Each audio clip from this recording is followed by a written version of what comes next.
Hello, नमस्ते, प्रणाम। मैं हूँ सविता पाल। तो अपनी यूट्यूब चैनल पे आप सभी का स्वागत करती हूँ। तो आप लोग के सामने मैं एक नाच पर का गीत सुनाने चल रही हूँ। अगर अच्छा लगेगा तो कमेंट में ज़रूर बताइए।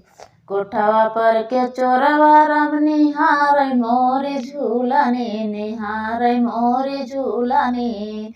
कोठवा पर के चोरवा राम निहारै हमारी झूलनी, निहारै हमारी झूलनी। ससुरु के जगाई रम ससुइया बीख बोलनी, ससुइया बीख बोलनी। अब के का जगाई रम बचावै हमारी झूलनी, अब के का जगाई रम बचावै हमारी झूलनी। ससुरु के जगाई रम ससुइया बीख बोलनी, अब के का जगाई रम बचावै हमारी झूलनी। कोठवा पर से चोरवा रम निहारै हमारी झूलनी, निहारै हमारी झूलनी।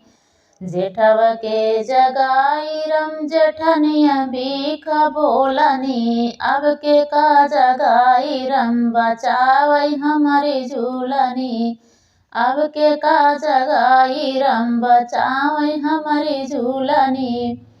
कोठवा पर से चोरवा रम निहारै हमारी झूलनी।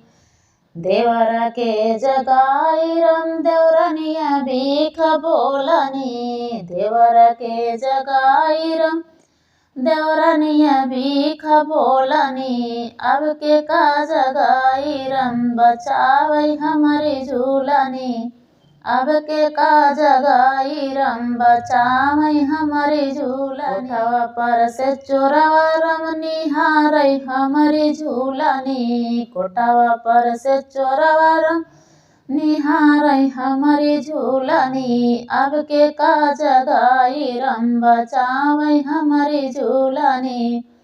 गवना के जगाई रम पड़ोसिन झूठ बोलनी, गवना के जगाई रम पड़ोसिन बीख बोलनी। अब के का जगाई रम बचावै हमारी झूलनी।